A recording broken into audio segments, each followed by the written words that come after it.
Murali date 29/7/2025. Murali సారాంశం: మధురమైన పిల్లలు, ఎప్పుడైతే ఈ శరీరంలోకి ఆత్మ ప్రవేశిస్తుందో అప్పుడే ఈ శరీరానికి విలువ. అలంకరణ శరీరానికే జరుగుతుంది కానీ ఆత్మకు జరగదు.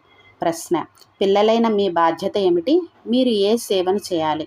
జవాబు: మీ తోటి వారికి నరుని నుండి నారాయణునిగా, నారి నుండి లక్ష్మిగా అయ్యే యుక్తిని తెలియచేయడం మీ బాధ్యత. ఇప్పుడు మీరు భారతదేశపు సత్యమైన ఆత్మిక సేవను చేయాలి.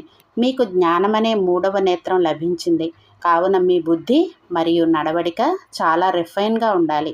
మీకు ఎవరిపైనా కొద్దిగా కూడా మోహం ఉండకూడదు. పాట: నయనహీనునికి దారిని చూపించు ప్రభు. अच्छा मीठे मीठे सिक्किल दे बच्चों प्रति माता पिता बाप दादा का याद प्यार, गुड मॉर्निंग और नमस्ते. हम रूहानी बच्चों की रूहानी बाप दादा को याद प्यार, गुड मॉर्निंग और नमस्ते.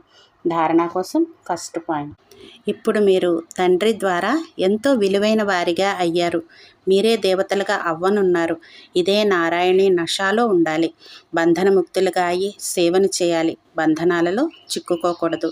సెకండ్ పాయింట్: జ్ఞానయోగాలలో చురుకుగా అయ్యి మాతాపితల సమానంగా పుష్పాల్లో రాజుల్లా అవ్వాలి మరియు మీ సహచరులకు సేవ చేయాలి.